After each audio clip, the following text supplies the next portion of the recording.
আজকে আমি তৈরি করব পুর ভরা আলুর দম। তো ভেতরে স্টাফিং দিয়ে যে আলুর দম তৈরি করব সেটা অবশ্যই প্রথম থেকে শেষ পর্যন্ত দেখবেন, তাহলে আপনারাও তৈরি করে নিতে পারবেন। যদি বড় সাইজের হয় তাহলে কিন্তু এইরকম দু টুকরো করে নেবেন। এটা একটু বড় ছিল, মানে এই যে এটা, তো সেই জন্য আমি দুটো টুকরো করে নিয়েছি। এই ভেতর থেকে কিন্তু এই যে একটা আপনার আলু যে ছোলা আমরা যেগুলো থাকে, তো সেগুলো দিয়ে আমি পুরো ভেতরটাকে পরিষ্কার করে নেব, যেমন পটলের করি। মশলা নেব, দেখুন এখানে নিয়েছি একটা বড় টমেটো, একটা মিডিয়াম সাইজের পেঁয়াজ যেটা তেলে ভাজবো রান্নার সময়, একটা নিয়েছি বড় সাইজের পেঁয়াজ, আর এখানে নিয়েছি আদা রসুন আর কাঁচা লঙ্কা। এগুলোকে সব মশলাগুলোকে তেলে ভেজে নিয়ে তারপর রান্না করব।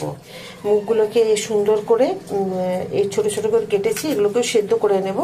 তো আগে এই পিলার দিয়ে আমি ভালো করে এগুলো পরিষ্কার করে নিই ভিতর থেকে, তারপরে আপনাদের দেখাবো আমি কিভাবে করছি। তো একটুখানি মানে প্রেশার কুকারে ভাপিয়ে নিতে হবে, একটুখানি আওয়াজ হওয়া মাত্র নামিয়ে নিতে হবে, আর নাহলে কড়াইও ভাপিয়ে নিতে পারেন। দেখুন এইরকম একটা পিলারের সাহায্যে এগুলোকে কিন্তু বেশ ভালো করে ভেতরটা পরিষ্কার করে বের করে নিতে হবে ঘুরিয়ে ঘুরিয়ে। আর এই যে অর্ধেক যেটা করেছি সেটা দেখুন এইরকম হবে, আর যেগুলো মিডিয়াম সাইজের গোটা আলু নিয়ে করেছি সেগুলো এইরকম হবে। তো এই যে দেখুন আমি জলে ডুবিয়ে রেখেছি যাতে না আলুগুলো কালো পড়ে যায়, আর বেশ ভালো করে একটু ডিপ করে নিয়েছি, দেখলেই বুঝতে পারবেন। এই দেখুন একটুখানি পুর ভেতরে না থাকলে ভালো লাগবে না। তো এটা আমি কি পুর দেব, মানে ভেতরের স্টাফিংটা কি দেব সেটা আপনাদের দেখতে হবে। আর ভেতর থেকে যেগুলো বেরিয়েছে আলু কুড়িয়ে দেখুন এইগুলো, তো এগুলো কিন্তু ফেলা যাবে না, ছুরি বা চামচ দিয়ে করতে যাবেন না, তাহলে কিন্তু এত সুন্দরভাবে গোল হয়ে পাতলা খোলাটা দেখুন খুব একটা মোটা নেই, এইভাবে কিন্তু করে নিতে হবে। প্রত্যেকটা খোলাই দেখুন কত ডিপ হয়েছে, এই যে দেখাচ্ছি দেখুন, এই দেখুন এইভাবে করে নিতে হবে। তবে এর সাহায্যে পিলারের সাহায্যে ভালো হয়, ছুরি বা চামচে এতটা ভালো হয় না। এবার এগুলোকে আমি একটু জলে ভাপিয়ে নেব, একটুখানি ভাপিয়ে নিতে হবে যাতে না এগুলো একদম খুব নরম হয়ে যায়, তাহলে কিন্তু পুরটা ভরতে গেলে ভেঙে যাবে। আমি তেল দিয়ে দিয়েছি, তেল গরম হয়ে গেছে, দিয়ে দেবো কয়েকটা চিনে বাদাম, দিয়ে দেবো অল্প একটু জিরে,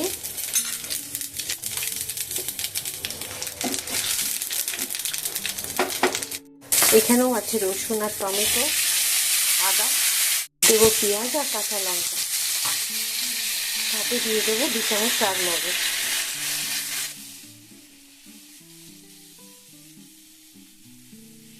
দেখুন মশলাটা খুব সুন্দর কিন্তু আমি ভেজে নিয়েছি। এবার এগুলো ঠান্ডা হয়ে গেলে মিক্সিতে বেটে নেব। ততক্ষণ যে আলুগুলো আমি কেটে রেখেছি সেটা কিন্তু আমাকে সেদ্ধ করে নিতে হবে। আলু যে দম করব সেটা আপনাকে দেখিয়ে দিচ্ছি যে আমি কি দেব স্টাফিংটা। এখানে একটুখানি নিয়ে নিচ্ছি সয়াবিন, আর আমি অর্ধেকটা নারকেলকে পুরো টুকরো করে কেটে আমি মিক্সিতে বেটে রেখেছি, কুড়িয়ে নিয়ে নিই, আপনারা চাইলে কুড়িয়ে নিতে পারেন। তো এখন আমি আলুগুলোকে ভেজে নেব, আর এটাকে একটু মিক্সিতে এই যে সয়াবিনগুলোকে ঠান্ডা করে মিক্সিতে আধ ভাঙা করে নেব। চপার আছে, চপারে করতে গেলে আপনারা করতে পারেন, আমি মিক্সিতে একটুখানি হালকা ঘুরিয়ে দেখিয়ে দিচ্ছি। অর্ধেকটা নারকেল দেখুন আমি মিক্সিতে একদম কুড়িয়ে রেখেছি। এরকম আপনারা নারকেল কোড়া দিয়েও কুড়িয়ে নিতে পারেন, এতে আমার সুবিধা হয়, আমি এইভাবে করেছি। আলুগুলোকে একটু ভেজে নেব। দেখুন মিক্সিতে আমি একটুখানি মানে ভেঙে নিয়েছি, মুখে লাগবে সেই রকম, একদম কিন্তু ঘাটা করে নিইনি। প্রথমেই দিয়ে দেবো আমি একটুখানি আলুগুলো ভাজার জন্য একটুখানি নুন দিয়ে দেব, একটুখানি হলুদ দেব।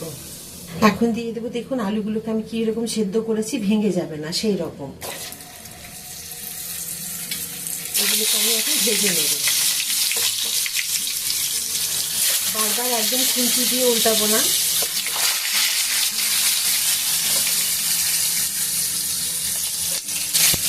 আলুগুলো দেখুন আমি উল্টে পাল্টে খুব সুন্দর করে ভেজে নিয়েছি। যখন একটা সাইড ভাজা হয়ে যাবে তারপরেই কিন্তু উল্টাবেন না, আলু কিন্তু ভেঙে যাবে, কারণ আলুগুলোকে যেহেতু ভাপিয়ে নিয়েছি আর ভেতরটা ফাঁকা, সেই কারণে সাবধানে উল্টে পাল্টে নিতে হবে। দেখুন খুব সুন্দর ভাজা হচ্ছে, আপনাদের দেখিয়ে দিলাম। এবার আমি একটা একটা করে খুব সাবধানে এগুলোকে তুলে নেব।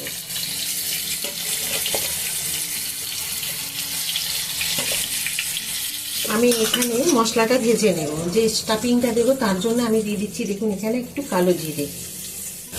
আর যে আলুগুলো ভেতর থেকে বেরিয়েছিল সেই আলুগুলোকে কিন্তু সেদ্ধ করিনি আমি, দেখুন।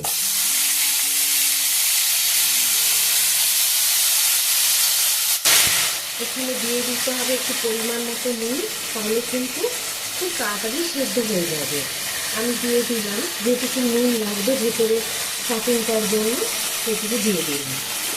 আমি যে সয়াবিন ভেতরে রেখেছিলাম সেটাও দিয়ে দেবো আপনি।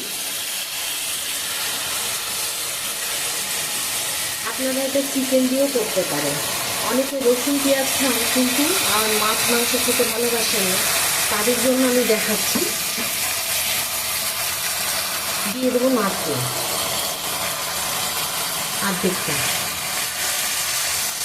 অর্ধেকের বেশি দিয়ে দিলাম। এবার আমি এগুলোকে খুব ভালো করে মিশিয়ে নেব। এখানে যে মশলা করে রেখেছিলাম তার সাথে দেখুন রেড চিলি পাউডার আর ধনে গুঁড়ো দিয়েছি। এখানে কিন্তু জিরে দেওয়া আছে বলে ভাজার সময় আমি দিইনি। এটাকে পুরো মিশিয়ে নিচ্ছি আমি। এইভাবে মিশিয়ে নিয়ে তারপরে এখানে আমি পরিমাণ মতো অল্প একটু দিয়ে দেবো। এখানে দিয়ে দিচ্ছি, ব্যাস। বাকি মশলাটা আমার রান্নার জন্য লাগবে। এবার আবার ভালো করে মিশিয়ে নেব।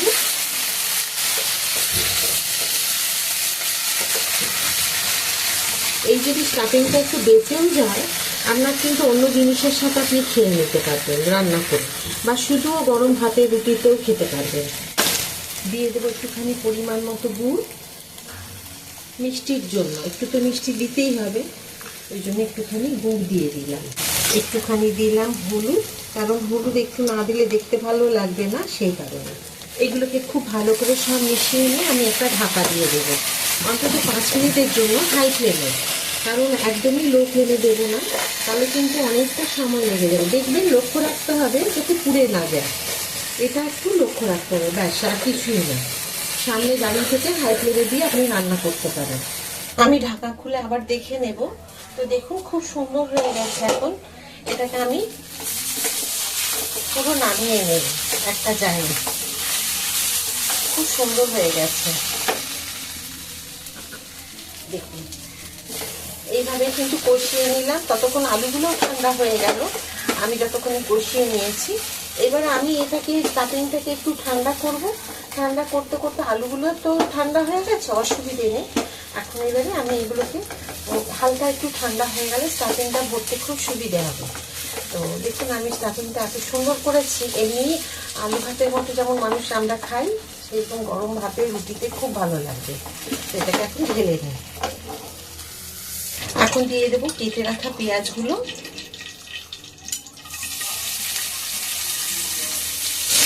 দেবো আমি একটু কালো জিরে ফোড়ন, আর একটু দেবো সাদা জিরে ফোড়ন। এখন দেখুন এইভাবে আলু নেব, আর যতক্ষণে পেঁয়াজটা হচ্ছে রেডি ততক্ষণ আমি এইভাবে তারপরে স্টাফিং ভরে ভরে রাখবো। বেশ সুন্দর করে এইভাবে ভরে দেবো, আর এখানে রেখে দেবো। তবে স্টাফিংটা যদি মনে হয় যে ঠান্ডা হয়ে গেছে, তাহলে কিন্তু এইভাবে নেবে হাতে নিয়ে একটুখানি চামচ দিয়ে চাপ দিলে তো ওটা ভেঙে যেতে পারে। তার জন্য এইভাবে কিন্তু বেশ সুন্দর করে আস্তে আস্তে করে আঙ্গুল দিয়ে এটাকে ভরে দেবেন স্টাফিংটা।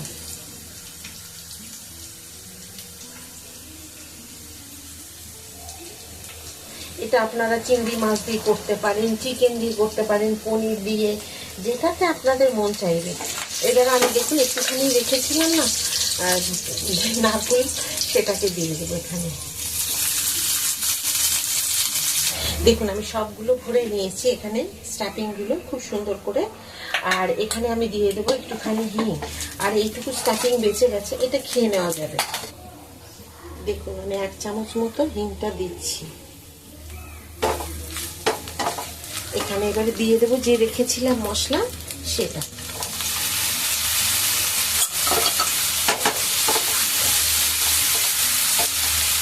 এখানে ধনে গুঁড়ো, হলুদ আর কাশ্মীরি রেড চিলি পাউডার এখানে দিয়ে দিয়েছিলাম বাটিতে, আপনাদের দেখাতে ভুলে গেছি।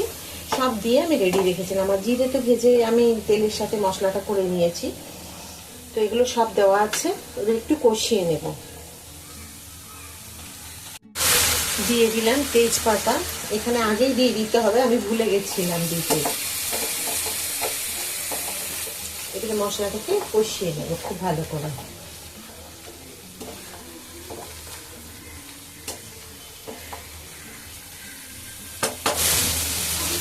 যে স্টাফিংটা দিয়েছি তার মধ্যে তো মিষ্টি আছে, সেই কারণে এখানে আমি এখানে একটু মিষ্টির পরিমাণ আমি কম দেবো, নাহলে খুব মিষ্টি মিষ্টি হয়ে যাবে, সেই কারণে। তো অল্প হাফ চামচ মতো দিলাম। আজকে রান্নাটা কিন্তু আমি কাজু কিশমিশ দিতেই পারতাম, কিন্তু দিলাম না এই কারণে যাতে সবার বাড়িতে সবাই যেন এইভাবে নর্মাল খুব সাধারণভাবে রান্না করে খেতে পারে। মানে সোয়াবিন আমাদের সকলের বাড়িতেই থাকে, আর এইসব মশলাগুলো তো সব রান্নাতেই আমরা ব্যবহার করে থাকি।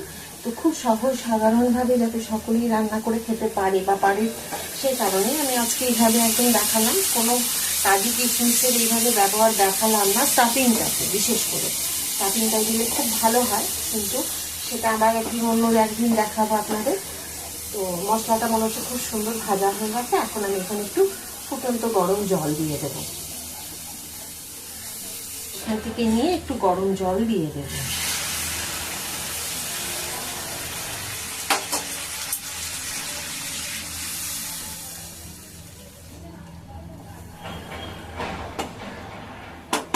একটু নুন মিষ্টিটা দেখে নেবো ঠিক আছে কিনা। আমি নুন তো একদমই দিতে ভুলে গেছিলাম, তাই দিয়ে দিলাম।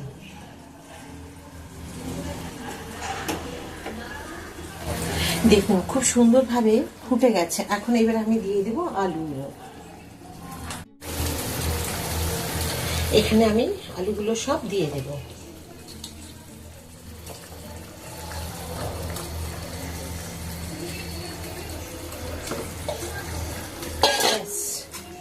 সব আলু আমি দিয়ে দিলাম। এখানে স্টাফিং দেবো, দিয়ে এইভাবে ঝোলটাকে একটুখানি দিয়ে দিতে হবে।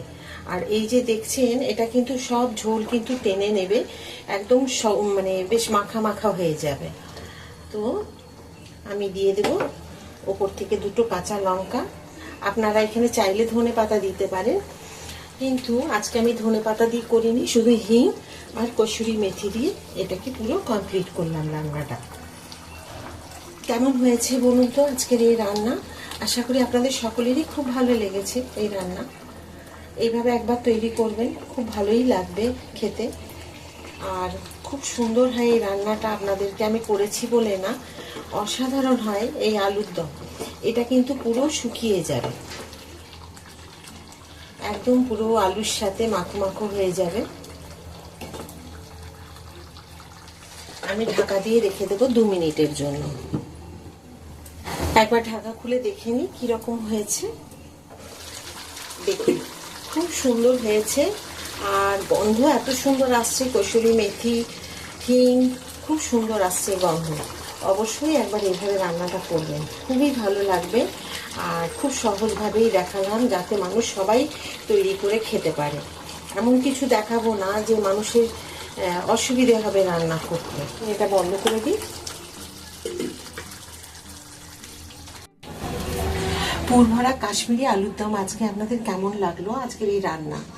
যদি রান্নাটি ভালো লেগে থাকে প্লিজ একটা লাইক করে দেবেন, সাবস্ক্রাইব আর শেয়ার করে আমার সাথে থাকবেন, যেমন প্রতিটা রান্নায় আপনারা আমার সাথে থাকেন। আর কমেন্ট করতে কিন্তু ভুলবেন না।